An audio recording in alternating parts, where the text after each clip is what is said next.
Hey guys, Beelzebub here. Just wanted to do an update. I haven't done a video in quite a little while. Wanted to do an update on the Scout. Last time I did an update, I just gotten the bike. It was 100 miles on it. Did the J&P slash cuts, and just kind of wanted to go around and take you over some of the other things that I've done, both Indian factory accessories and a little bit of everything else. Start up front, number one. Did the blackout Hogworks. I believe it's a Hogworks 5 3/4 inch V2. Awesome headlight. Took about a half an hour to install. The Indian factory retaining clips are a little weird, but works out nice. Did the Indian forward controls, and then with that I did the Kuryakin spline adapters for this bike, and then the Kuryakin mini boards, which are awesome around town and on the highway. Did a little Power Rangers pinstripe courtesy of a friend of my wife's. Thought it looked pretty cool. Matches completely on both sides. Nice and hand striped. Looks pretty awesome.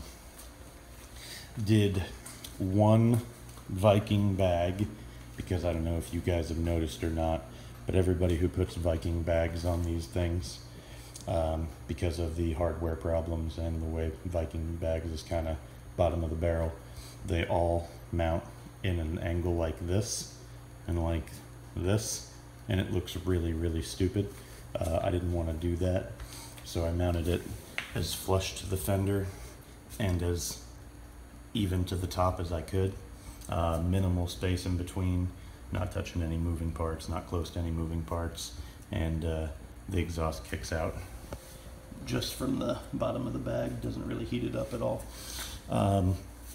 Took off my factory Indian plate assembly with the lights and the turn signals. Running no turn signals now, those are coming soon.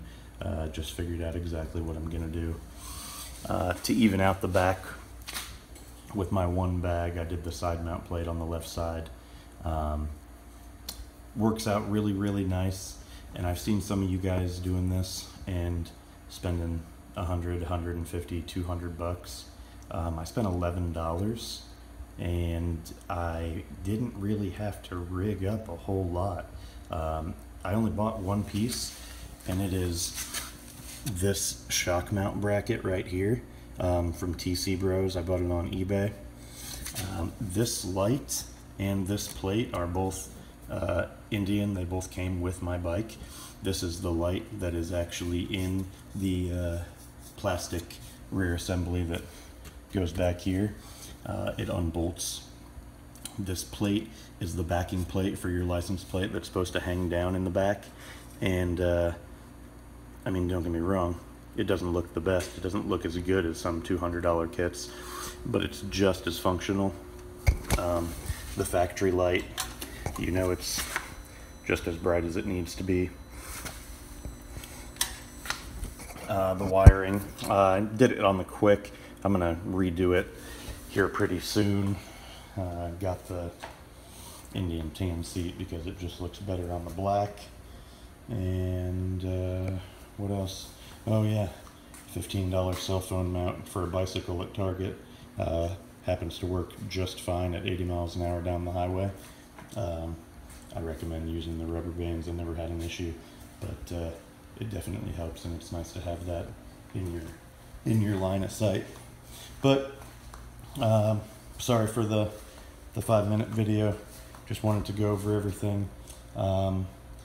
Oh, and I also did, you can't see it, but there is a Trask intake in there.